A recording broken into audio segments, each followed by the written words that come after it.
সময় গড়ায় দিন, সপ্তাহ, মাস পেরিয়ে যায়। দেখতে দেখতে প্রায় 3 মাস হয়ে গেল মায়া জার্মানিতে এসেছে। আজকে রাত 8টায় মায়ার ফ্লাইট। এখন বিকেল 3:30। সব কিছু প্যাকিং করা হয়েছে সকালেই। আলবি বড় বড় সুটকেস 3টা ড্রয়িং রুমে এনে রাখে, তারপর আবার রুমে ফিরে আসে। মায়া ওয়াশরুমে রয়েছে, শাওয়ার নিচ্ছে। আলবি নিজে ওয়াশরুমের ভেতরে প্রবেশ করে। শাওয়ার নিয়ে বেরিয়ে আসে দুজন। রোজকার মতো আলবি নিজেই মায়ার চুলগুলো মুছে হেয়ার ড্রাই দিয়ে শুকিয়ে দেয়। তারপর নিজের চুলগুলো শুকিয়ে নেয়। মায়ার চুলগুলো ব্রাশ করে খোপা বেঁধে দেয় নিজেই। আগে খোপা বাঁধতে পারতো না, এখন শিখে গেছে। যত্ন করে মায়ার চেহারায় ক্রিম লাগিয়ে দেয়, হাতে গলায় পায়ে লোশন দিয়ে দেয়। গোলাপি ঠোঁট জোড়ায় নিজের লাইট লিপস্টিক দিয়ে দেয়। একটু ঝুঁকে ঠোঁট জোড়ায় বেশ অনেকগুলো চুমু খায়। মায়া ফ্যাল করে তাকিয়ে আছে আলবির দিকে। ওর ভেঙে চুরে কান্না আসছে। কান্না আটকে রাখার কারণে চোখ মুখ লাল হয়ে উঠছে আবার। আলবি মায়াকে দাঁড় করায়, তারপর শক্ত করে জড়িয়ে ধরে। আলবিকে জড়িয়ে ধরে ফুঁপিয়ে ওঠে মায়া। মায়া কাঁদলেও আলবি কাঁদতে পারছে না। ছেলেদের যে কাঁদতে নেই। একে অপরকে জড়িয়ে ধরে রেখেই অনেকটা সময় পেরিয়ে যায়। আলবির ফোনে রিং বেজে ওঠে। মায়াকে জড়িয়ে ধরে রেখেই বেডের কাছে এগিয়ে এসে ফোন হাতে তুলে নেয়। শুভ কল করেছে। রিসিভ করে কানে ধরে বলে, বল কখন বের হবি? 5টায়। 5টা বাজতে আর 25 মিনিট বাকি আছে। ড্রয়িং রুমে সুটকেস রাখা আছে, ওগুলো কারে তোল। আমরা আসছি একটু পর। আচ্ছা। কল কেটে ফোন আবার বেডের উপর রেখে দেয়। আলবি হাত বাড়িয়ে টিস্যু বক্স থেকে টিস্যু পেপার নেয় হাতে। মুখ থেকে মায়ার মুখ তুলে গাল মুছিয়ে দেয়। টিস্যু ফেলে হাতে আগলে ধরে মায়ার মুখ। মায়া হেসকে তুলতে তুলতে আলবির মুখের দিকে তাকিয়ে থাকে। নিজের মুখ আগলে ধরে রাখে মায়া। আলবির হাত দুটো শক্ত করে আঁকড়ে ধরে। চোখ দুটো দিয়ে ঝরঝর করে পানি গড়িয়ে পড়ছে। হাত দিয়ে আবারও গাল মুড়িয়ে দেয় আলবি। মায়ের সারা মুখে অসংখ্য চুমো খায়। মায়ের কপালের সাথে কপাল ঠেকে চোখে চোখ রেখে বলে, কেঁদো না, তুমি কাঁদলে আমি নিজেকে সামলাতে পারবো না। মায়া কাঁদতে কাঁদতে বলে, তুমি চলো আমার সাথে। যাবো তো। নতুন অফিসের কাজ শেষ হতে আর 2.5 থেকে 3 মাস সময় লাগবে। ওটা চালু হলে আমি ফিরে যাব তোমার কাছে। 13 বছর অপেক্ষা করতে পেরেছ, আর 3টে মাস পারবে না? মায়া আলবিকে জড়িয়ে ধরে বলে, তোমাকে ছাড়া 3টা মিনিটও থাকতে পারি না। এখন 3 মাস কিভাবে থাকবো? চোখের পলক 3 মাস পেরিয়ে গেছে। সামনে 3 মাসও চোখের পলকে পেরিয়ে যাবে। বাড়িতে তো সবাই আছে। আর কেঁদো না। তুমি একা একা কিভাবে থাকবে? একা একা থাকার অভ্যাস আছে আমার। সময় পেরিয়ে যাচ্ছে, রেডি হতে হবে, দ্রুত আসো। মায়াকে উঁচু করে ড্রেসিং টেবিলের সামনে এনে দাঁড় করায়। আলমারির ভেতর থেকে মায়ের বোকরা হিজাব নিকাব বের করে দেয় আলবি নিজেই। বোকরাটা পরিয়ে দেয় নিজেই। টিস্যু বক্স থেকে আবার টিস্যু এনে মায়ার সারা মুখ মুছিয়ে দেয়। মায়া হিজাব বাঁধতে শুরু করে। আলবি আলমারি থেকে নিজের শার্ট প্যান্ট বের করে পরে নেয়। দুজনেই একসাথে তৈরি হয়। মায়ার ফোন, পাসপোর্ট, ভিসার টিকিট আলবির মায়ার হ্যান্ড ব্যাগে ভরে দেয়। মায়াকে এক হাতে জড়িয়ে ধরে রুম থেকে বের হয়। ঘাড় ঘুরিয়ে রুমের ভেতরে তাকায় মায়া। 3 মাস এই রুমে ছিল আলবির সাথে। রুমের প্রতিটি ভীষণ মায়া জমে গেছে। টুপটাপ আবারও চোখের পানি গড়িয়ে পড়ে। হাতে থাকা টিস্যু পেপার দিয়ে চোখের পানি মুছতে মুছতে নিচে নেমে আসে। ড্রয়িং রুমে কেয়ারটেকার দুজন, শুভ আর শুভর ফ্যামিলি ওদের অপেক্ষায় বসে আছে। সবাই একসাথে বাড়ির বাইরে বেরিয়ে আসে। কেয়ারটেকার দুজন আর শুভ্রর বউ বাচ্চার কাছ থেকে বিদায় নিয়ে আলবির সাথে কারে উঠে বসে মায়া। শুভ ড্রাইভিং সিটে বসে। মায়া আরেকবার বাড়িটির দিকে তাকায়। নিজের বাড়ি থেকে বের হওয়ার সময় যেমন কান্না আসছিল, এখনও তেমন কান্না আসছে। ওদের দুজনের সবচেয়ে সুন্দর একান্ত সময়গুলো কেটেছে এই বাড়িতে। দুজনের ভালোবাসা খুনসুটিগুলো স্মৃতি হয়ে যাবে এখন। কার স্টার্ট দিয়ে ছুটে চলে এয়ারপোর্টের দিকে। 1 ঘন্টা সময় লাগবে এয়ারপোর্টে পৌঁছাতে। আলবি এক হাতে মায়াকে নিজের বুকের সাথে মিশিয়ে রাখে। মায়া এক হাতে আলবির কোমর পেঁচিয়ে ধরে, অন্য হাতে আলবির হাত শক্ত করে ধরে রাখে। আলবি একটু পর পর মায়ের মাথায় চুমু খায়, গাল ঠেকিয়ে রাখে। মায়া এখন আর কাঁদছে না, চুপচাপ আলবির বুকে ঘামটি মেরে আছে। এয়ারপোর্টে এসে পৌঁছেছে কিছুক্ষণ আগেই। ইমিগ্রেশনের জন্য এখন ভেতরে আগাতে হবে। মায়া আলবিকে ছাড়তে না। শক্ত করে যে জড়িয়ে ধরেছে তো ধরেছেই, কোনোভাবে ছাড়ছেই না। ইমিগ্রেশনের সময় ঘনিয়ে আসছে। সবাই এগিয়ে যাচ্ছে ভেতরের দিকে। আলবি মায়ের মাথায় হাত বুলিয়ে থেমে থেমে বলে, মায়াপুরী শান্ত হও, দেরি হয়ে যাচ্ছে, ভেতরে যেতে হবে। 3 মাস তো দেখবে চোখের পলকে পেরিয়ে গেছে। শান্ত হও আর ভেতরে যাও। মায়া দুদিকে মাথা নাড়িয়ে বলে, আমরা এখনই দম বন্ধ হয়ে আসছে। তোমাকে ছাড়া 3 মাস আমি কিভাবে থাকবো? বাড়িতে সবাই আছে তো। ভার্সিটি যাওয়ার আশা করবে। কোথা দিয়ে দিন পেরিয়ে যাবে তুমি বুঝতেই পারবে না। অনেক বোঝানোর পর আলবিকে ছেড়ে দেয় মায়া। প্যান্টের পকেট থেকে টিস্যু পেপার বের করে মায়ার নেকাব একটু তুলে চোখ গাল মুছিয়ে দেয় আলবি। নতুন টিস্যু পেপার মায়ের হাতে দেয়। হ্যান্ডব্যাগ থেকে মায়ের পাসপোর্ট ভিসার টিকিট বের করে মায়ের হাতে দেয়। হ্যান্ডব্যাগটা নিজের মায়ের কাঁধে ঝুলিয়ে দেয়। ট্রলি মায়ের হাতে ধরিয়ে দিয়ে ভেতরের দিকে পাঠিয়ে দেয়। এগিয়ে যেতে যেতে বেশ কয়েকবার পেছনে ফিরে তাকায় মায়া। আলবির মুখে মাস্ক আর চোখে সানগ্লাস পরে ওর দিকে তাকিয়ে আছে।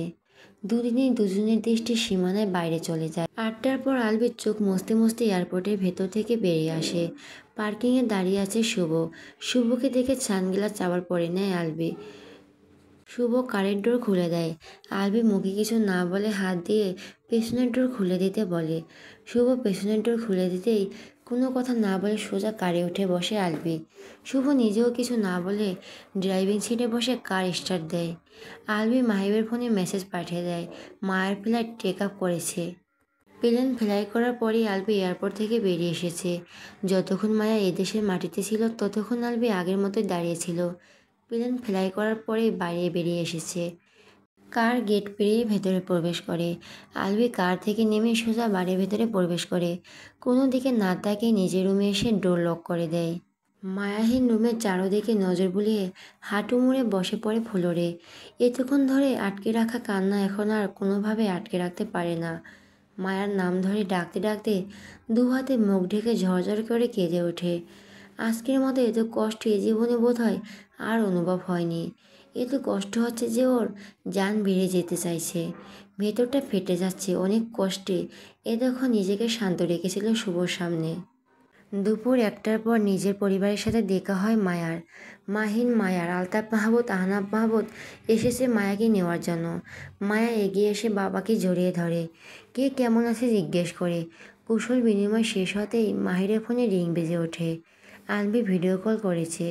মাহির কল রিসিভ করে ফোন মুখের সামনে ধরে। ফোনের স্ক্রিনে ভেসে ওঠে আলবির শুকনো মলিন মুখ। আলবি বলে, মায়া পৌঁছেছে? হ্যাঁ, মাত্র আসলো আমাদের কাছে। ওর কাছে দাও। মায়ের কাছে ফোন দেয় মাহির। মায়া ফোনের স্ক্রিনে তাকিয়ে আলবির শুকনো মলিন মুখ চেহারা দেখতে পায়। মায়ার চোখ দুটো পানিতে টইটুম্বুর হয়ে যায়। আলবি মায়ার চোখ দুটো দেখতেই বুঝতে পেরেছে একটু আগেও মায়া কেঁদেছে, এখন আবার কেঁদে দেবে। আলবির জড়ানো গলায় বলে, কেমন আছো? মায়া কিছু না বলে ফোনের স্ক্রিনে তাকিয়ে থাকে। আলবি আবার বলে, খারাপ লাগছে? মায়া একটা কথাও বলতে পারে না, শুধু দুদিকে মাথা নাড়ায়। খারাপ লাগছে না? ফোনের স্ক্রিনে তাকিয়ে থাকতে থাকতে কেঁদে ওঠে মায়া। আলবি কল কেটে দেয়। মাহির বোনের হাত থেকে ফোন নিয়ে এক হাতে বোনকে আগলে ধরে এয়ারপোর্ট থেকে বের হওয়ার জন্য আগায়। সাথে বাকি 3জন আগায়। আলবি মেসেজ পাঠিয়েছে, বাড়িতে গিয়ে ফ্রেশ হয়ে মায়াকে কল করতে বলেছে। আলবি বেড থেকে নেমে দাঁড়ায়। সারা রাত ঘুমাতে পারেনি। চোখ বন্ধ করলেই এয়ারপোর্টের দৃশ্যটুকু চোখের সামনে ভেসে উঠছে। এত দিনের কাটানো স্মৃতিগুলো ভেসে উঠছে। গা ম্যাচম্যাচ করছে এক রাতে। একটুও ভালো লাগছে না। মায়ের কান্না দেখে ওরও কান্না আসছে। অফিসে যাওয়ার জন্য তৈরি হয়ে বসেছিল এতক্ষণ। শুভ আসে আলবির রুমে। আজকে একটু দ্রুত অফিসে যেতে হবে। শুভ আলবির অফিসের ব্যাগ হাতে নিয়ে আলবির সাথে রুম থেকে বেরিয়ে যায় অফিসে যাওয়ার জন্য। মায়াদের বাড়ির মেন গেট বেরিয়ে ভেতরে প্রবেশ করে কার। সিঁড়ির উপর মেহবুবা মেয়ের দাঁড়িয়ে আছেন মেয়ের অপেক্ষায়। কার ভেতরে প্রবেশ করতেই সিঁড়ি থেকে নিচে নেমে আসেন। একে একে সবাই বেরিয়ে আসে কারের ভেতর থেকে।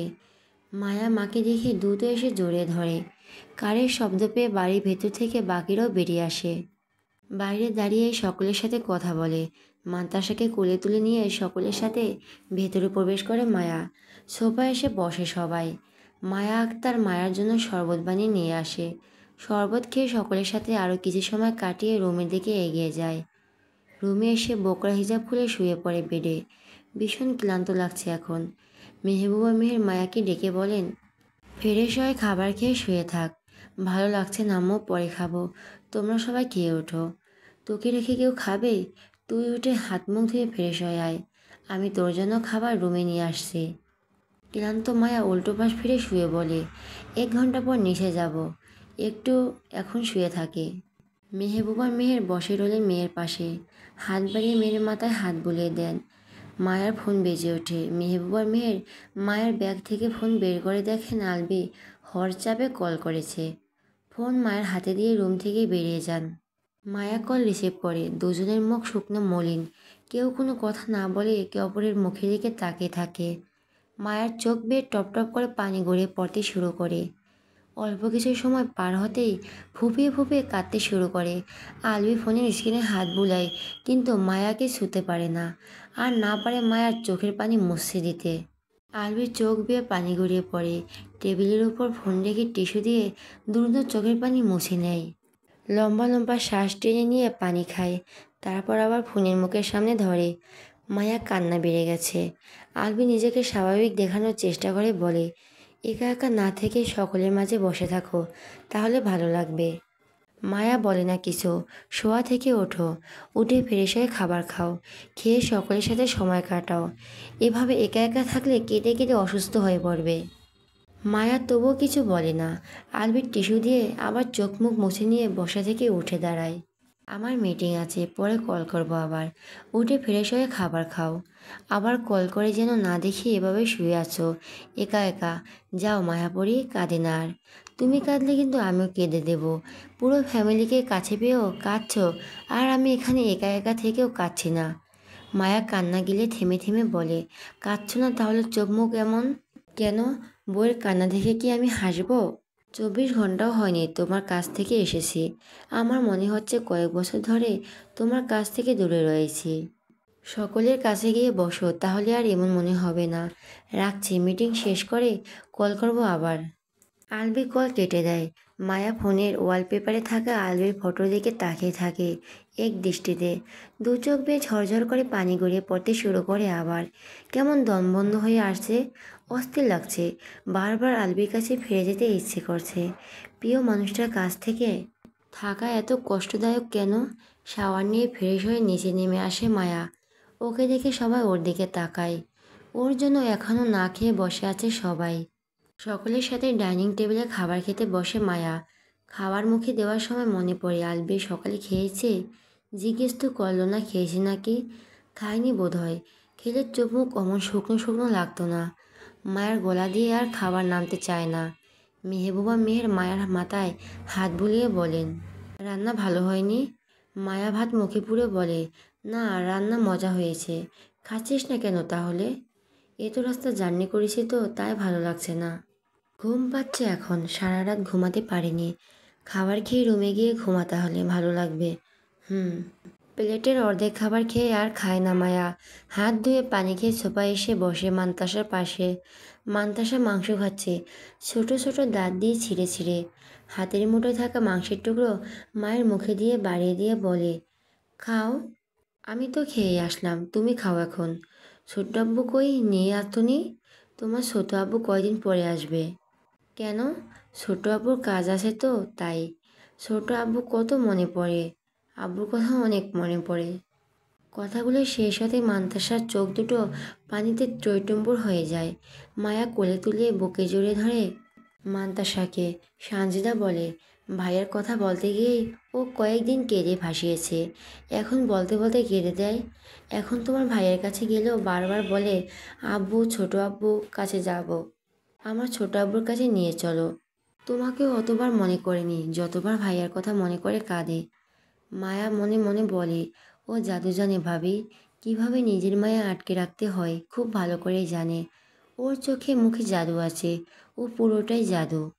তারপর মুখ ফুটে বলে, তাই তো দেখছি এতদিন কল কলে ছোট আব্বুর কাছে দাও, ছোট আব্বুর কাছে দাও, কথা বলতে বলতে কেটে দিত কলে যাওয়ার জন্য, অথচ আমার সাথে 2 মিনিটও কথা বলেনি। নাহার বেগম খাওয়া শেষ করে এসে মায়ের পাশে বসতে বসতে বলেন, আমার নাতনির আদর্শ খেতে খেতে দেখছি মোটা হয়ে গেছিস। দাদির কথা শুনে লজ্জা পায় মায়া, তবু দমে না গিয়ে বলে, তোমার নাতনির আদর্শ খেয়ে মোটা হয়নি দাদু, তোমার নাতনির টাকা খেয়ে খেয়ে মোটা হয়ে গেছে। আমার নাতির টাকায় তাহলে বরকত আছে, এতগুল খেয়ে তো মোটা হসনি, নাতির টাকা খেয়ে মোটা হয়ে গেছিস। এতকাল মোটাই ছিলাম আমি, আগের চেয়ে মাত্র 3 কেজি ওজন বেড়েছে। জার্মানি থেকে আসার পর প্রথম রাত মায়ের সাথে ঘুমিয়েছি মায়া। মেহবুবা মেহের মেয়ের কাছে এসে ঘুমিয়েছিলেন। মেয়ের মন খারাপ, রাতে না ঘুমিয়ে যদি কাঁদে, তাই মেয়ের সাথে শুয়েছিলেন। কিন্তু ক্লান্ত থাকায় এক ঘুমে রাত পার হয়ে গিয়েছিলেন মায়ার। তারপর থেকে গত রাতগুলো মায়া একাই থেকেছে। রাতে আলবিকে পাশে না পেয়ে বারবার ঘুম ভেঙে গেছে।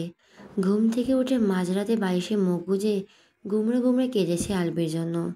আলবিকে বেশি মিস করে যে ভাষায় প্রকাশ করা যাবে না। পরিবারের সকলের সাথে থেকেও আলবিকে 1 মিনিটের জন্য ভুলতে পারে না।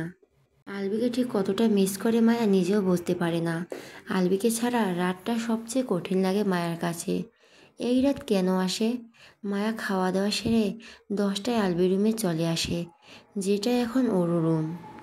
ডোর লক করে রুমের চারোদিকে নজর বোলায়, কোথাও নেই আলবি। ভেঙে চুরে আবার কান্না আসছে। যতবার খালি রুমে আসে ততবারই কান্না চলে আসে। আলবি বোধহয় ওর মতোই খালি রুমে একা একা ছটফট করে। চার্জ থেকে ফোন খুলে ফোন অন করে। তখন আলবির সাথে কথা বলতে বলতে ফোন বন্ধ হয়ে গিয়েছিল। আলবিকে কল করার সাথে সাথে রিসিভ হয়। আলবি বোধহয় কল করতে নিয়েছিল। একে অপরকে দেখে দুজনেই হাসে। তারপর মায়ের মুখটা মলিন হয়ে যায়, চোখ দুটো পানিতে টইটুম্বুর হয়ে ওঠে। ধরা গলায় বলে, তুমি তো বলেছিলে 2-3 দিন একটু বেশি কষ্ট হবে, তারপর সব ঠিক হয়ে যাবে। সপ্তাহ পেরিয়ে গেছে, অথচ তোমাকে ছেড়ে থাকার কষ্ট একটুও কমেনি। আলবি কি বলবে? মায়াকে ছেড়ে থাকতে তো ওর একই রকম কষ্ট হচ্ছে। পুরো 1 ঘন্টা কথা বলে দুজন। কথা বলার চেয়ে বেশি একে অপরকে দেখে শুধু। রাত বেড়ে যাওয়ায় মায়াকে ঘুমাতে বলে। কল কেটে দেয় আলবি। মায়া ফ্রেশ হয়ে এসে আলমারি থেকে আলবির শার্ট বের করে, শার্টটা গায়ে জড়িয়ে লাইট অফ করে ডিম লাইট অন করে শুয়ে পড়ে। শার্টে এখনও আলবির গায়ে ঘেরান আছে। শার্টটা গায়ে জড়িয়ে ঘুমালে মনে হয় আলবি ওকে জড়িয়ে ধরে আছে। এরকমটাই কল্পনা করে মায়া। আলবি ওকে জড়িয়ে ধরে আছে। চোখ বন্ধ করে রাখলেও ঘুম কি এত সহজেই আসবে নাকি? ডিনার সেরে রাতে 9টায় রুমে ফিরে আসে আলবি। এই রুমে আসলে ওর দম আটকে আসে। এই রুমে মায়ের সাথে কত শত মুহূর্ত কেটেছে, সেসব এখন স্মৃতি হয়ে গেছে। মায়ের ব্যবহার করার জিনিসগুলো এখনও আগের মতোই রয়েছে। সব কিছু।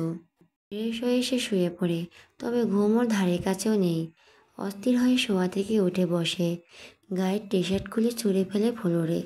মায়া কোথায়? ওর মায়াকে চাই এখন। বেড থেকে নেমে দাঁড়ায়। আলমারি খুলে মায়ের শেষবার ইউজ করা ওড়নাটা বের করে। ওই ওড়নাটা ওই দিন মায়া ইউজ করেছিল, কিন্তু ধোয়া হয়নি। ওড়নাটা এখনও মায়ের শরীরের ঘ্রাণ রয়েছে। মায়ের কথা বেশি মনে পড়লেই ওড়নাটা বের করে মুখে চেপে ধরে রাখে আলবি। তখন চোখ বন্ধ করে কল্পনা অনুভব করে মায়াকে জড়িয়ে ধরে রেখেছে। মায়া ওর কাছেই আছে। ওড়নাটা বেশি বের করে না। যদি মায়ের শরীরে ঘিরান চলে যায়, তখন তো আলবি আরও ছটফট করে মরবে। সময় কেন ফুরোচ্ছে না? দিন কেন আগাচ্ছে না? মনে হয় সময় যেন থমকে আছে। চোখ বন্ধ রেখে গভীরভাবে মৃদু স্বরে ডাকে আলবি। মায়াপরি একটু থেমে আবার ডেকে ওঠে। মায়াপরি, আমার জান, তোমার সুনূরটা অনেক বেশি মায়াপরি। ঘুমের ঘোরে বেড হাতাতে হাতাতে আলবিকে খোঁজে মায়া। ঘুমের ঘোরে বিড়বিড় করে বলে, কোথায় তুমি? জড়িয়ে ধরো, শীত করছে। তারপরে যেন স্পষ্ট শুনতে পায় আলবির ডাক, মায়াপরি। ফট করে চোখ মেলে তাকায়। এদিক ওদিক তাকিয়ে আলবিকে খোঁজে। শোয়া থেকে উঠে বসে। আলবি কোথায়? কোথা থেকে ডাকছে ওকে? তারপর স্মরণ হয় আলবি তো নেই। আলবি জার্মানিতে রয়েছে। এতক্ষণ ঘুমের ঘরে আলবিকে খুঁজছিল, আর ডাকটা ধান্দা শোনাচ্ছে। বেড থেকে নেমে রুমের বড় লাইট অন করে পানি খায়। ফোন হাতে নিয়ে সময় দেখে নেয়, প্রায় 2টা বেজে গেছে। আলবি তো বোধহয় এখনও ঘুমিয়েছে। কল করতে গিয়েও থেমে যায়। এত রাত পর্যন্ত জেগে আছে দেখে রাগারাগি করতে পারে। বিশ্বাস করতে চাইবে না, মায়া মাত্র ঘুম থেকে উঠেছে। ফোন রেখে বেডের বসতেই মায়ের ফোনে কল আসে। স্ক্রিনে তাকিয়ে দেখে আলবির। দ্রুত কল রিসিভ করে ফোন মুখের সামনে ধরে। স্ক্রিনে ভেসে ওঠে আলবির চেহারা। আলবি বলে, কেমন আছো? ভালো। ঘুমাওনি এখনও? কল করার সাথে সাথে যে রিসিভ করলে? ঘুমিয়েছিলাম, তোমাকে স্বপ্নে দেখে মাত্র ঘুম থেকে উঠলাম। মনে হচ্ছিল তুমি ডাকছো আমাকে। সত্যি সত্যি তোমাকে ডেকেছিলাম। মায়াপরি। মায়ার চোখ পড়ে আলবির গলায়। ওর ওড়না আলবির গায়ে পেঁচিয়ে রেখেছে। আমার ওড়না? আলবি ওড়নার দিকে তাকিয়ে আবার ফোনের স্ক্রিনে তাকায়, তারপর বলে, তোমার তেষ্টা পেয়েছে ভীষণ, তাই তোমাকে কাছ থেকে অনুভবের একটু চেষ্টা। বাই দ্য ওয়ে, আমার শার্ট তোমার গায়ে কেন? ওই যে অনুভবের একটু চেষ্টা। শার্ট পরে ঘুমিয়েছিলে? হ্যাঁ, মিস ইউ জান। রাতে ঘুমের ঘরে তোমাকে খুঁজি, তারপর এদিক ওদিক বেড হাতড়ে দেখি তুমি নেই। অফিসে যখন বসে থাকি তখন মনে হয় তুমি পাশের চেয়ারে বসে আছো, কিন্তু তাকিয়ে দেখি তুমি নেই। রাতের ঘুম হালকা হয়ে আসলে জড়িয়ে ধরার জন্য বেড হাতড়ে দেখি তুমি নেই। বাইরে থেকে রুমে এসে জড়িয়ে ধরার জন্য তোমাকে খুঁজলে দেখি ফাঁকা রুম। আমার অপেক্ষায় জড়িয়ে ধরার মানুষটা নেই। আগামীকাল তোমার ভার্সিটি আছে না? হ্যাঁ। ঘুমিয়ে পড়ো, সকালে উঠতে হবে তো। ঘুম না হলে সারাদিন ভালো লাগবে না, মাথা ব্যথা করবে, ক্লাসও মন বসবে না। এখন আর ঘুম আসবে না, তোমাকে ছাড়া ভালো লাগে না কিছু। 13 বছর অপেক্ষা করেছ, সেখানে এখন 3 মাস অপেক্ষা করতে হবে। তার মধ্যে 15 দিন হয়ে গেছে, আর মাত্র 2.5 মাস আছে। এক একটা মিনিট লাগে একদিনের সমান। আলবি তাকে মায়ের মুখের দিকে, তারপর আবার বলে, ঘুমাও, চোখ মুখ কেমন শুকিয়ে গেছে। ঠিক মতো নিজের যত্নও নাও না এখন। আসবে না ঘুম? তুমি এসে যত্ন নিও আবার, তাহলেই হবে। আগে তো আসি, তারপর না যত্ন নেব। এখন এসির টেম্পারেচারে কমিয়ে দাও। ব্ল্যাঙ্কেট জড়িয়ে নিজের দুপাশে বালিশ দিয়ে চোখ বন্ধ করে শুয়ে থাকো, দেখবে ঘুম চলে আসবে। এভাবে কিভাবে ঘুম আসবে? আসবে, তুমি লাইট অফ করে শুয়ে পড়ো। আলবির কথা মতো তাই করে মায়া লাইট অফ করে ডিম লাইট অন করে। এখন যথেষ্ট ঠান্ডা লাগছে, তাই এসির টেম্পারেচার কমায় না। ব্ল্যাঙ্কেট জড়িয়ে কোল বালিশটা পেটের সাথে ঠেকিয়ে নেয়। আলবির বালিশটা জড়িয়ে ধরে ফোনের স্ক্রিনে তাকায়। আলবি হয়তো ওকে দেখতে পাচ্ছে না ভালোভাবে, কিন্তু মায়া স্পষ্ট দেখতে পাচ্ছে আলবিকে। আলবি বলে, এবার চোখ বন্ধ করে ভাবো, আমি তোমার সাথে তোমার পাশেই শুয়ে আছি। চোখ বন্ধ করে রাখো, চোখ খুলবে না, আমি এখানে আছি। সকালে মায়ের ডাকে ঘুম ভাঙে মায়ার। শোয়া থেকে উঠে বসে ফোনের পাওয়ারের বাটন চেপে স্ক্রিনে তাকায়। 7:30টার উপরে বেজে গেছে। আজকেও ফরজের নামাজ মিস গেল। হেলে দুলে বেড থেকে নেমে দাঁড়ায়। আলসেমি ভঙ্গিতে দু হাত দুদিকে মেলে দেয়। 3 মাসে যতটুকু মোটা হয়েছিল, 15 দিনে সেটুকু চিকন হয়ে গেছে আবার। এখন আর আগের মতো গোছালো পরিপাটি মায়া নেই, সে এলোমেলো অগোছালো মায়া হয়ে গেছে। আলবির কাছ থেকে আসার পর ঠিক মতো নিজের যত্ন নেয় না, সময় মতো খায় না, যেখানে সেখানে মনমরা হয়ে ঝিম ধরে বসে থাকে। ফোনটা চার্জে লাগিয়ে হেলে দুলে ওয়াশরুমে প্রবেশ করে। ফ্রেশ হয়ে নিচে নেমে আসে, সবাই ওর জন্য অপেক্ষা করছে ডাইনিং রুমে। নাস্তা সেরে রুমে এসে তৈরি হয়ে নেয় ভার্সিটি যাওয়ার জন্য। বিয়ের পর কয়েকদিন ক্লাস করেছিল মায়া। সেই কয়েকদিন আলবি মায়াকে ভার্সিটি নিয়ে যেত, আবার নিয়ে আসতো। মায়ার সহপাঠীরা তাকিয়ে থাকতো আলবির দিকে। তারপর টানা 3 মাসে বেশি ক্লাস মিস দিয়েছে। এই পড়াশোনার জন্য জার্মানি থেকে ফিরে এসেছে, নয়তো ভিসার মেয়াদ বাড়িয়ে আলবির সাথে বাংলাদেশে ফিরে আসতো। ভার্সিটিতে আগেই বলা হয়েছিল মায়া 3 মাসের জন্য দেশের বাইরে যাচ্ছে। এই 3 মাস মায়া কিভাবে পড়াশোনা করবে তার ব্যবস্থা বাংলাদেশ থেকে করে দিয়েছিল আরবি। নিচে এসে মাহিদের সাথে বেরিয়ে যায় মায়া। ভার্সিটিতে এখন আর কেউ মায়াকে কিছু বলতে পারে না। এখন সবাই আগ বাড়িয়ে মায়ের সাথে কথা বলতে আসে। মায়া অবাক হয়, আগে যারা ওকে নিয়ে হাসাহাসি করতো, এখন তারাই ওকে ফ্রেন্ড বানাতে চায়। মানুষ এভাবে কিভাবে রং বদলাতে পারে? ভার্সিটি থেকে ফিরে ফ্রেশ হয়ে খাবার খেয়ে রুমে ফিরে আসে। আলবিকে কয়েকবার কল করেও পায় না মায়া, হয়তো বিজি আছে। বেডে শুয়ে কতক্ষণ গড়াগড়ি করে উঠে দাঁড়ায়। ফোন হাতে নিয়ে রুম থেকে বেরিয়ে আসে, সোজা চলে আসে মায়ের রুমে। মেহবুবা মেহের শুয়ে আছেন বেডে। মায়া বেডে উঠে মায়ের শরীর ঘেঁষে শুয়ে পড়ে। মেহবুবা মেহেরের ঘুম হালকা হয়ে আসে। চোখ মেলে দেখেন মেয়ে তার বুকের সাথে মিশে শুয়ে আছে। মেয়েকে জড়িয়ে ধরে বলেন, কি হয়েছে? কিছু না। মন খারাপ? ভালো লাগছে না। আলবির সাথে কথা হয়নি? বিজি আছে বোধহয়, কল রিসিভ করছে না। ফ্রি হয়ে কল করবে। আম্মু? হুম? তোমাকে কিছু বলার ছিল, বল। মায়া মুখ তুলে মায়ের মুখের দিকে তাকায়। মেহবুবা মেহের মায়ের মুখের দিকে তাকিয়ে আছেন। মায়ার চোখ মুখ কেমন কেমন যেন দেখায়। আগের থেকে অনেক পরিবর্তন এসেছে মায়ের মধ্যে। কেটে গেছে আরও 2 মাস। এখন রাত 10টা। বাড়ির সবাই খাওয়া দাওয়া সেরে সোফায় বসে গল্প করছে। আগামীকাল ছুটির দিন, তাই কারো কোনো তাড়া নেই ঘুমানোর জন্য। মায়া ঘুমিয়ে গেছে অনেকক্ষণ আগে, মান্তাসাও ঘুমিয়ে গেছে। ড্রয়িং রুমে মাহিরও নেই। সন্ধ্যা 7টায় বাড়ি থেকে বেরিয়েছে, এখনও ফেরেনি। কয়েকবার কল করে ওকে পাওয়া যায়নি। এই 3জন বাদে বাকি সবাই সোফায় বসে আছে এখন। সকলের কথার মাঝে বাড়ির কলিং বেল বেজে ওঠে। মাহির বসা থেকে উঠে ডোরের দিকে এগিয়ে যায়। নিশ্চয় মাহির এসেছে, তাছাড়া এত রাতে অন্য কেউ আসবে না। ডোর খুলে মাহির অবাক। ডোরের সামনে আলবি দাঁড়িয়ে আছে। বড় ভাইয়ের অবাক হওয়া মুখের দিকে তাকিয়ে 2 হাতে প্রসারিত করে জড়িয়ে ধরে বলে, সারপ্রাইজ। মাহির নিজেও জড়িয়ে ধরে খুশি হয়ে বলে, আজকে যে আসবি একবারও তো বলিসনি। বললে কি আর সারপ্রাইজ হতো নাকি? 2 হাতে দুটো সুটকেস নিয়ে মাহির ডোরের সামনে দাঁড়িয়ে বলে, তোমরা দুজন ভেতরে ঢুকে জড়াজড়ি করো, আমাকে ভেতরে ঢুকতে দাও এখন। সোফায় বসে থাকা সকলের ততক্ষণ উঠে এসেছে। মায়েরকে ছেড়ে সকলের দিকে তাকিয়ে 2 হাত আবারও দুদিকে প্রসারিত করে বলে, সারপ্রাইজ। সত্যি সত্যি সবাই সারপ্রাইজ হয়ে গেছে। অবাকের মাত্রা এমন যে কেউ কিছু বলতেই পারছে না। বিকালের দিকে যখন বলা হলো তখনও বলল আরও 1 মাস পরে আসবে, আর এখন বাড়িতে উপস্থিত সশরীরে। আলবি সকলের দিকে তাকিয়ে দেখে মায়া নেই এখানে, হয়তো নিজের রুমে রয়েছে। মাকে জড়িয়ে ধরে সকলের দিকে তাকিয়ে বলে, কথা না বলে সবাই এভাবে তাকিয়ে আছো কেন? সারপ্রাইজ পেয়ে কথা বলতে ভুলে গেছো নাকি সবাই? ঐশী রহমান বলেন, তুমি না বিকেলে 4টায় বললে সামনের মাসে আসবে, তখন তাহলে কোথায় ছিলে? তখন আমি দুবাই এয়ারপোর্টে ছিলাম। মাহিদকে কোথায় পেলে? ওকে বলেছিলাম আমি আসছি, ও যেন কার নিয়ে এয়ারপোর্টে যায়। এই জন্য বারবার নিষেধ করার পরও বাড়ি থেকে বেরিয়ে গেল। আলবি সহ সবাই সোফায় বসে। আলবি বলে, মান্তাসা কোথায়? মান্তাসা আর মায়া দুজনেই ঘুমিয়ে গেছে।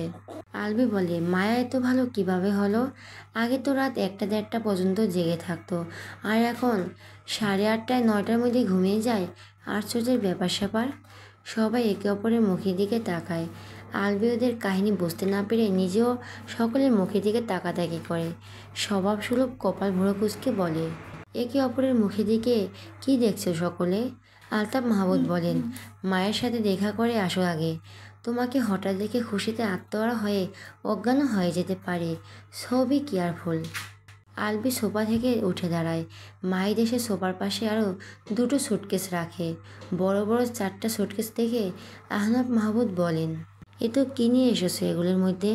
মায়ের সাথেও তো 3টা দিয়েছিলে। আলবি সুটকেস 4টার দিকে তাকায়। গোলাপি রঙের একটা সুটকেস দেখিয়ে বলে, ওটা মান্তাসার। নীল রঙের একটা সুটকেস দেখিয়ে বলে, এটা বাড়ির সকলের জন্য। আর বাকি ব্ল্যাক কালার দুটো নিজের 2 হাতে নিয়ে সিঁড়ির দিকে এগিয়ে যেতে যেতে বলে, এ দুটো আমাদের। মাহিদ আর একটা ব্যাগ দেখিয়ে বলে, ওই দুটো নিয়ে যাচ্ছ, এটা কে নেবে? আলবি ফিরে এসে ব্যাগটা কাঁধে নিয়ে আবার সিঁড়ির দিকে এগিয়ে যায়।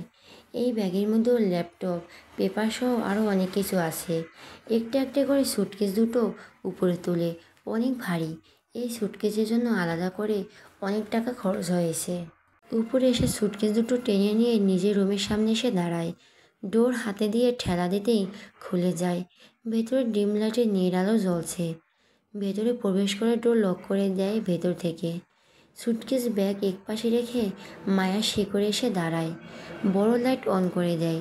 মুহূর্তে পুরো রুম সাদা আলোতে ঝলমলিয়ে ওঠে। মায়ার মুখটা চোখের সামনে স্পষ্ট হয়। পা থেকে গলা অবধি ব্ল্যাকেট দিয়ে ঢাকা। বিভোর হয়ে ঘুমিয়ে আছে। আলবি হাঁটু মুড়ে বসে, হাত বাড়িয়ে মায়ার গালে হাত ছোঁয়ায়। ছোঁয়া পেয়ে কপাল ভরে কুঁচকি নেয় মায়ার ঘুমের ঘোরেই। আলবি একটু উঁচু করে মায়ার কপালে গালে ওষ্ঠ ছোঁয়ায়। মৃদুভাবে নড়ে ওঠে মায়া। কপাল ভুরু আগের চেয়েও বেশি কুঁচকে নিয়েছে। আলবি মায়ের এক হাত বের করে মুঠো ধরে বলে, আলবি মৃদুস্বরে ডাকে, মায়াপরি। মায়ার সারা শব্দ নেই। আলবি আবারও ডাকে, মায়াপরি, আমি এসে গেছি। মায়া চোখ বন্ধ রেখে ঘুম জড়ানো গলায় বলে, আসো ঘুমাই। স্বপ্ন দেখছো এখনো? চোখ মিলে তাকায়ে দেখো আমি সত্যি সত্যি এসেছি তোমার কাছে। চোখ খোলো মায়াপরি। এতক্ষণ মায়ের মনে হচ্ছিল স্বপ্ন। আলবিকে দেখছে, আরও কথা বলছে, কিন্তু এখন মনে হচ্ছে আলবি সত্যি সত্যি এসেছে। চোখ মিলে তাকায়। চোখের সামনে ভেসে ওঠে আলবির হাস্যোজ্জ্বল চেহারা। মায়া চোখ বন্ধ করে আবার তাকায়। সত্যি সত্যি তো আলবি ওর সামনে বসে আছে। লাফিয়ে শোয়া থেকে উঠে বসে, 2 পা বেড থেকে নামিয়ে দিয়ে বলে, আলবির মুখ হাতে আগলে ধরে কান্না জড়িত গলায় বলে, তুমি সত্যি সত্যি এসেছো? উপর নিচ মাথা নাড়ায় আলবি। বেড থেকে নেমে আলবির কোলে চড়ে বসে শক্ত করে জড়িয়ে ধরে আলবির গলা। খুশিতে আরেকটা কথা বের হয় না মায়ের মুখ দিয়ে। নিজেকে সামলাতে না পেরে কেঁদে ওঠে। আলবি নিজেও শক্ত করে জড়িয়ে ধরে বসে রইল ফ্লোরে। 5-10 মিনিট এভাবে প্রায় 30 মিনিটের মতো পেরিয়ে যায় একে অপরকে জড়িয়ে ধরে থেকে। মায়ের কান্না বন্ধ হয়ে গেছে অনেকক্ষণ আগে। এখনও আগের মতো শক্ত করে জড়িয়ে ধরে বসে আছে। মায়ার এখনও বিশ্বাস হচ্ছে না আলবি সত্যি সত্যি এসেছে। ওর মনে হচ্ছে এটা স্বপ্ন। আলবিকে ছেড়ে দিলেই ওর ঘুম ভেঙে যাবে আর আলবিও উদাও হয়ে যাবে। তাই ছাড়ছে না আলবিকে। আলবি মায়ের মাথায় পিঠে হাত বুলিয়ে বলে, মায়াপরি, তোমার মুখটা তো একটু দেখি। কতদিন ধরে সামনে থেকে দেখি না। তুমি সত্যি সত্যি এসেছো নাকি এটা আমার স্বপ্ন কল্পনা? আমি সত্যি এসেছি। এটা তোমার স্বপ্ন বা কল্পনা না। তুমি না বললে আরও 1 মাস পরে আসবো। মিথ্যে বলছিলাম তোমাদের সারপ্রাইজ দেওয়ার জন্য। মায়া আলবির গলা ছেড়ে কোল থেকে নেমে বসে ফ্লোরে। আলবি মায়ের মুখ আগলে ধরে 2 হাতে। গাল দুটো আগের চেয়েও বেশি ফুলে গেছে, গুলুমুলু হয়ে গেছে। এদিকে ঝুঁকে পড়ে মায়ের সারা মুখে অসংখ্য চুমো খায়। মনে তৃষ্ণা মিটিয়ে দেখতে শুরু করে। মায়া নিজেও তাকিয়ে থাকে আলবির মুখের দিকে। আলবি আগের চেয়েও শুকিয়ে গেছে। মায়া আলবির গালে হাত রেখে বলে, আগের চেয়ে শুকিয়ে গেছো তুমি? তুমি আছো তো, এখন আবার আগের মতো হয়ে যাব? বিকেল যখন তোমার সাথে কথা বললাম, তুমি কোথায় ছিলে? এত দ্রুত কিভাবে আসলে? তখন দুবাই এয়ারপোর্টে ছিলাম। মায়া আবার আলবিকে জড়িয়ে ধরে বলে, আমার এখনো বিশ্বাস হচ্ছে না তুমি এসেছো। কি করে বিশ্বাস হবে? জানি না। সারপ্রাইজ কেমন দিলাম? তোমাকে সারপ্রাইজ দেওয়ার আছে। কি সারপ্রাইজ? মায়া আলবিকে ছেড়ে বসে আবার আলবির মুখের দিকে তাকায়। আলবিও তাকিয়ে আছে মায়ের মুখের দিকে। কি সারপ্রাইজ দেবে সেটা দেখার আশায়। মায়া আলবির ডান হাত টেনে টেনে এনে নিজের তলপেটে চেপে ধরে হাসি মুখে বলে, কিছু অনুভব করতে পারছো? আলবির চোখ দুটো স্বাভাবিকের তুলনায় অনেক বড় বড় হয়ে যায়। বুকের ভেতর ধড়ফড় করতে শুরু করে। উত্তেজনায় হাত পা কাঁপতে শুরু করে। কাঁপতে থাকা হাতটা আর একটু প্রেসারে দিয়ে চেপে ধরে পেটে। বাম হাতটা উঁচু করে। হাতটা কাঁপছে থরথর করে। মায়া তাকিয়ে আছে হাতটা দেখে। আলবি এক আঙ্গুল দিয়ে নিজের দিকে দেখিয়ে বলে, আমি বাবা হব? উপর নিচ মাথা নাড়ায় মায়া। আলবির মধ্যে কিছু একটা হচ্ছে। ওর হাত আগের চেয়ে বেশি কাঁপছে। ঠিকভাবে কথা বলতে পারছে না। আবার তুতলামো তুতলামো বলে, সত্যি আমি বাবা হব? হ্যাঁ। কতদিন হয়েছে বেবির বয়স? বেবি না, বেবিদের বলো। 3 মাস পার হয়ে 4 চলছে। গতকাল চেক আপ করাতে গিয়েছিলাম। আলট্রাসোনোগ্রাফি করার পর ডক্টর বলেছে 2টো ভ্রূণ আছে। টুইন বেবি হবে আমাদের। আমি এবং বেবিরা 3 জনেই সুস্থ আছি। আলবির হাতের কাঁপুনি আরও বেড়ে গেছে। আলবি খুশিতে আত্মহারা হয়ে গেছে, কিন্তু হাসতে পারছে না। অতিরিক্ত সারপ্রাইজ পেয়ে এখন অবস্থা খারাপ। একে তো এতগুলো দিন পর বাড়িতে এসেছে, নিজের ফ্যামিলির কাছে পেয়ে, ভালোবাসার মানুষটাকে কাছে পেয়েছে। আবার শুনেছে বাবা হবে। এখন আবার শুনছে টুইন বেবির বাবা হবে। ফ্যামিলিকে কাছে পাওয়ার খুশি, ভালোবাসার মানুষটাকে কাছে পাওয়ার আনন্দ, বাবা হবে। এত বড় সারপ্রাইজ, উত্তেজনা, এক্সাইটমেন্ট হজম করতে পারছে না আলবি। থরথর করে কাঁপতে কাঁপতে ঠাস করে পড়ে অজ্ঞান হয়ে যায়। আলবিকে ওভাবে পড়তে দেখে মায়া শক। দ্রুত আলবিকে ধরে দেখে অজ্ঞান হয়ে গেছে। মায়া চিৎকার করে বাবা ভাইকে ডাকে আর বারবার আলবিকে ডাকে। একটু সময়ের মধ্যে সকলে চলে আসে ওদের রুমের সামনে। ডোর ধাক্কা দিয়ে বারবার জিজ্ঞেস করে কি হয়েছে। মায়া দ্রুত উঠে গিয়ে ডোর খুলে দেয়। হুমড়ুইয়ে সবাই ভেতরে প্রবেশ করে। আলবিকে ফ্লোরে পড়তে থাকতে দেখে সবাই উতলা হয়ে ওঠে। মাহিরা আলতাফ মাহমুদ জগ থেকে পানি নিয়ে আলবির চোখে মুখে জ্ঞান ফেরানোর চেষ্টা করে। ঐশী রহমান প্রায় কেঁদে দিয়েছে। বাকি সবাইও বেশ উতলা হয়ে আছে। আহনাব মাহমুদ মায়ের দিকে তাকিয়ে বলেন, আলবির কি হয়েছে মায়া? মায়া আলবিকে ধরে বসে আছে। কাঁদতে কাঁদতে বলে, কিছু করেছিস? কি বলছিস ওকে? এর মধ্যে আলবির জ্ঞান ফিরে আসে। মায়া আলবির দিকে তাকিয়ে আবার বাবার দিকে তাকিয়ে বলে, ওকে কি করব আমি? বাবা হবে সেটা বলেছি শুধু। শোনার পর থেকেই ওর হাত কাঁপছিল। টুইন বেবি হবে সেটা বলায় একটু পরে অজ্ঞান হয়ে গেছে। আলবি উঠে বসে মায়ার ওড়না টেনে চোখ মুখ মুছে নেয়। এখনও আলবির হাত পা কাঁপছে। মাহির বলে, চাচ্চু বলল মায়া তোকে দেখে খুশিতে আত্মহারা হয়ে অজ্ঞান হয়ে যাবে, সেই জন্য তোকে সাবধান করে দিল। উল্টো তুই কিনা টুইন বেবির বাবা হবি শুনে অজ্ঞান হয়ে গিয়েছিলি। ঐশী রহমান বলেন, ভয় পেয়ে দিয়েছিলি সবাইকে। আলবি এক হাতে মায়াকে জড়িয়ে ধরে বলে, এত বড় সারপ্রাইজ পেয়ে অজ্ঞান হব না তো কি হব? এত বড় সারপ্রাইজ পেয়ে অ্যাটাক যে চলে আসেনি সেটাই তো অনেক। পরপর এত বড় সারপ্রাইজ পেয়েছি যে খুশি ওভারলোড হয়ে সেন্সলেস হয়ে গিয়েছিলাম। এখন বের হও সবাই রুম থেকে। মায়ের রুম থেকে বের হতে হতে বলে, জীবনে প্রথম দেখলাম টুইন বেবির বাবা হবে শুনে কেউ অজ্ঞান হয়ে যায় খুশির ঠেলায়। মাহিদ বলে, আবার অজ্ঞান হয়ে যেও না। আস্তে আস্তে সবাই বেরিয়ে যায় রুম থেকে। আলবের হাত পা শরীর তখনও কাঁপছে। মায়াকে তুলে বেডে বসানোর চেষ্টা করে, তুলতে না পেরে বলে, পা ঝুলিয়ে বেডে বসো। মায়া বিনে বাক্যে বেডে উঠে পা ঝুলিয়ে বসে। আলবে মায়ের পেটে আবার হাত রাখে। পেট আগের চেয়ে অনেকটা উঁচু হয়েছে। হাত রাখলে অনুভব করা যায় পেটের ভেতর কেউ আছে। মায়ের কোমর জড়িয়ে ধরে পেটে গাল ঠেকিয়ে বসে রইল। মায়া আলবের চুলগুলো হাত দিয়ে ঠিক করে দেয়। আলবের পেট গাল ঠেকিয়ে রেখেই বলে, 4 মাস হয়ে গেছে আর আমি আজকে জানতে পারলাম আমি বাবা হব।